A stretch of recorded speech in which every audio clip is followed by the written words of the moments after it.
Today in our 2011 Honda CRV, we'll be having a look at and installing the Roadmaster Brake-Lite Relay Kit for towed vehicles.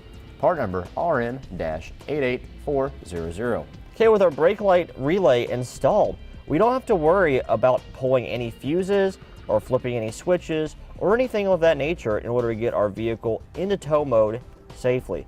This will allow us to flat tow our CRV behind our motorhome, and when our motorhome's turn signals are on and the brakes are applied and the motorhome applying our towed vehicle braking system in our CRV, the brake light switch in the CRV won't override the turn signals that we're getting signal from the motorhome, because this disables our factory brake light switch, making us get all of our lighting signals from the RV itself, treating our CRV just like a trailer.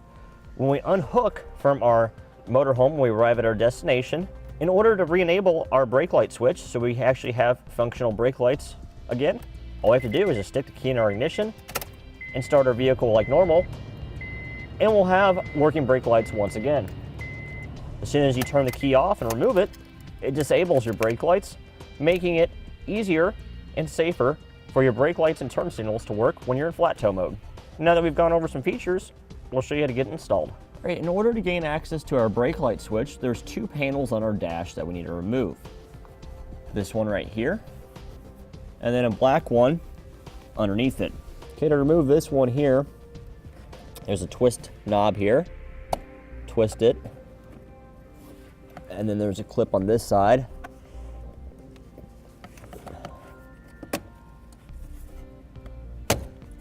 Release the clip, pull it on out.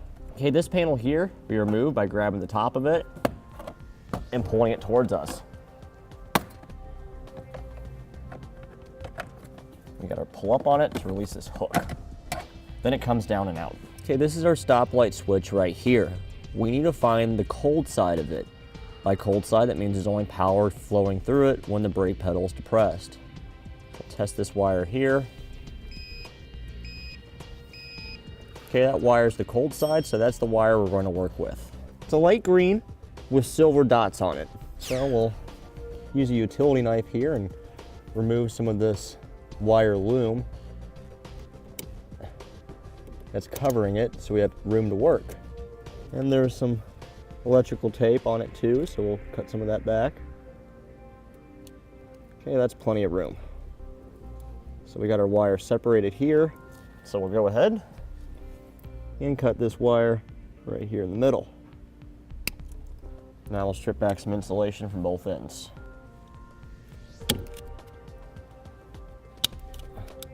Now on each end of our wires, we'll attach a blue butt connector. These come with our kit.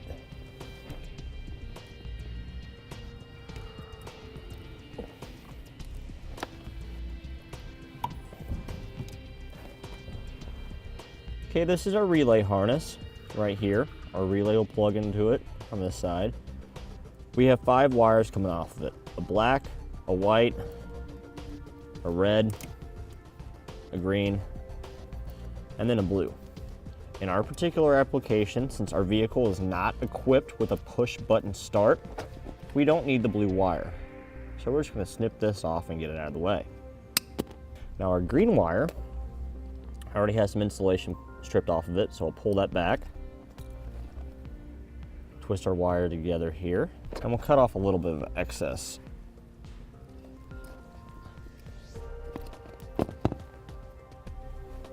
Now this green wire will go to our blue butt connector closest to our brake light switch.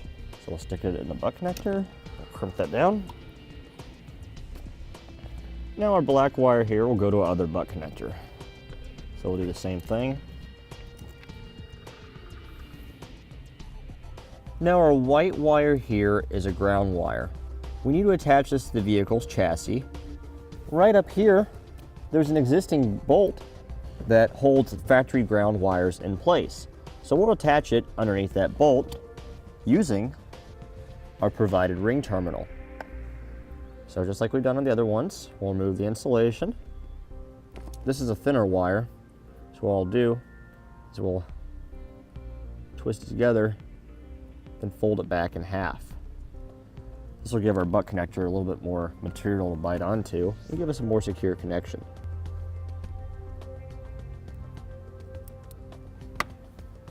Okay, with that crimped on, we'll now remove that bolt.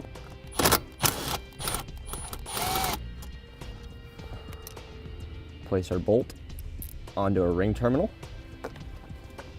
and reinstall the bolt. Now our red wire here needs to go into our fuse box onto a fuse that only has power when our ignition is turned on. So we'll use our test light here. We have our ignition off right now. Go onto this 15 amp fuse here. It's the second one over from the left on the very bottom. We'll turn the key on now. Okay, we have power. When we shut the key off, we have no power. So that's the one we're going to use. Okay, so we'll go ahead and remove this 15 amp fuse. Now this is a recessed style mini fuse. We'll be replacing it with a standard style mini fuse.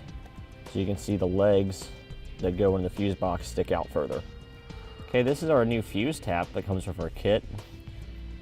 This slot here will insert into our fuse box. Then we have two spots for fuses in it. The bottom one here that does not go to the wire will be the fuse that we're using to protect our original circuit that we're tapping into. So we'll put our new 15 amp fuse in there. Okay, now our 10 amp fuse here, this will protect our relay that we're installing. So we'll slide that into the other slot. This 10 amp fuse is included with our kit. Just make sure it's seated in there fully.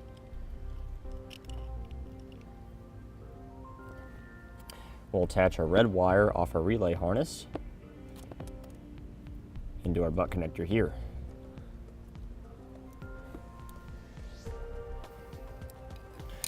Okay, with that done, we can plug our fuse tap back into the spot where you originally removed the 15 amp fuse.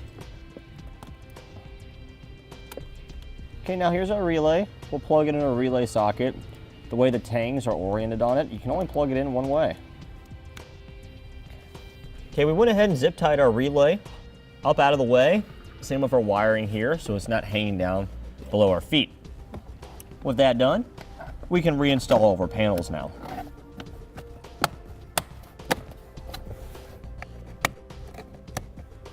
And that completes our look at and installation of the Roadmaster Brake-Lite Relay Kit for towed vehicles, part number RM-88400 on our 2011 Honda CRV. Click the link below to shop, learn more, or visit us at eTrailer.com.